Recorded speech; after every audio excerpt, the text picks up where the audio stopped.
ఈ ప్రభుత్వం పూర్తిగా రైతులను పూర్తిగా గాలికి వదిలేసిన పరిస్థితులు. ఇంత విపత్కర పరిస్థితులు కనపడతా ఉన్నాయి. ఇంత విపత్కర పరిస్థితులు కనపడతా ఉంటే, విపత్కర పరిస్థితులు జరిగిన రోజు ముఖ్యమంత్రి అనే వ్యక్తి ఏం చేస్తాడు? ఓ రోజు అట్టా చాపర్లో తిరుగుతాడు, ఓ చోట ఆగుతాడు, తర్వాత మొత్తం చాపర్లో తిరుగుతాడు, మరుసటి రోజు లండన్ పోతాడు. ఆయన కొడుకు ఇంకొక ఆయన ఆస్ట్రేలియా నుంచి వస్తాడు, వచ్చి మరుసటి రోజు ముంబైలో క్రికెట్ చూడడానికి పోతాడు. ఇదేమో మన రైతుల పరిస్థితి ఏమో ఏడవలేక, కడుపులో బాధ బాధ బాధ ఉండి దాన్ని తట్టుకోలేక, నవ్వు రాక, ఇది పరిస్థితి వాళ్ళది. ఈ వారం రోజులు టైం ఇచ్చి వీళ్ళు ఏం చేస్తారు? మామూలుగా ఇంతకుముందు వైఎస్ఆర్సీపీ హయాంలో మా ప్రభుత్వ హయాంలో నేను ఒక మాట చెప్పేవాడిని అధికారులకు అందరికీ కూడా. ఏదైనా తుఫాన్ రాకమునుపు ఒక మాట చెప్పేవాడిని, తుఫాన్ రాకమునుపు అందరికి స్పెషల్ ఆఫీసర్లను ఆ జిల్లాలకు వేసేవాళ్ళం, వేసి వాలంటీర్లు పనిచేసేవాళ్ళు, సచివాలయం సిబ్బంది పనిచేసేవాళ్ళు. మేము వచ్చిన మా ప్రభుత్వ హయాంలో ఏకంగా కలెక్టర్ల పరిధి డిస్ట్రిక్ట్ సైజ్ తగ్గించినాం. దానివల్ల ఎక్కువ కలెక్టర్లు, తక్కువ కాన్స్టిట్యున్సీకి ఎక్కువ కలెక్టర్లు వచ్చినారు, ఎక్కువ జేసీలు వచ్చినారు, దానివల్ల ఎక్కువ ఎస్పీలు వచ్చినారు.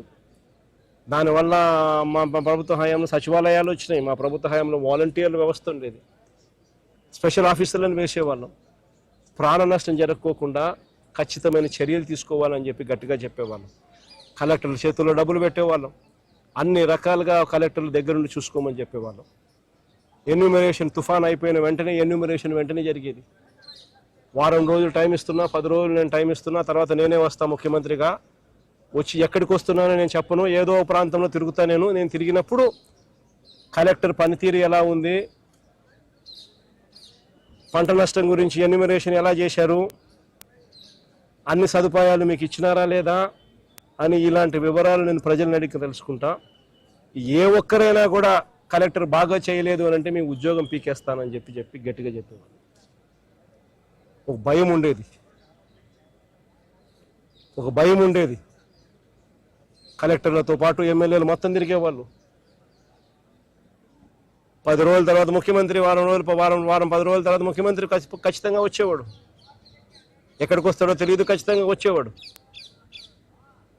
వచ్చి సిచ్యువేషన్ అసెస్ చేసేవాడు. ముఖ్యమంత్రి వస్తాడేమో అని చెప్పి కలెక్టర్లు ఎటువంటి తప్పిదం అనే దానికి అవకాశం లేకుండా ఇవ్వకుండా కలెక్టర్లు గట్టిగా చర్యలు తీసుకుంటూ ప్రతి అడుగులోనూ తప్పిదం అనేది లేకుండా పనిచేసేవాళ్ళు. ఈరోజు ప్రభుత్వం చేస్తూ ఉన్న పనితీరు గాలికి ఎగిరిపోయేది. ప్రభుత్వం అన్నది ఈరోజు ఉందా లేదా అర్థం కాని పరిస్థితిలో రైతున్నాడు. రైతుకు నష్టం వచ్చినా కష్టం వచ్చినా కానీ పట్టించుకునే పరిస్థితి ఎక్కడా కూడా కనిపించని పరిస్థితిలో ఈరోజు రాష్ట్రం ఉంది. నేను ఇవాళ చంద్రబాబు నాయుడు గట్టిగా చెప్తా ఉన్నా, ఎందుకు లెక్కలు తక్కువ చేసి చూపిస్తూ ఉన్నారు? 15 లక్షలు అని చెప్పి ఇంత పంట నష్టం జరిగిన పరిస్థితులు గతంలో ఎప్పుడు జరగలేదు అని చెప్పి ఆ రోజు మీ ఎల్లో మీడియాలోని పేపర్లు సైతం రాసినాయి. ఆ రోజు మీ ఎల్లో మీడియా సైతం, మీ ఎల్లో మీడియాలో మీ గజెట్ పేపర్ ఈనాడు కూడా రాసింది. మరి ఈరోజు ఎందుకు తగ్గించి రాస్తున్నారు? ఎందుకు ఎన్యూమరేషన్ చేయడానికి వెనకడుగు వేస్తూ ఉన్నారు? ఎందుకు రైతులకు తోడుగా ఉండడానికి ఎందుకు వెనకడుగు వేస్తున్నారు? ఎందుకు రైతులకు ఎన్యూమరేషన్ కోసం అప్లికేషన్ పెట్టుకుంటే ఎన్యూమరేషన్ చేస్తే మీ పంటలు కొనుగోలు, మీ వరి పంట మేము కొనుగోలు చేయము అని ఎందుకు రైతుకు భయపడిస్తున్నారు?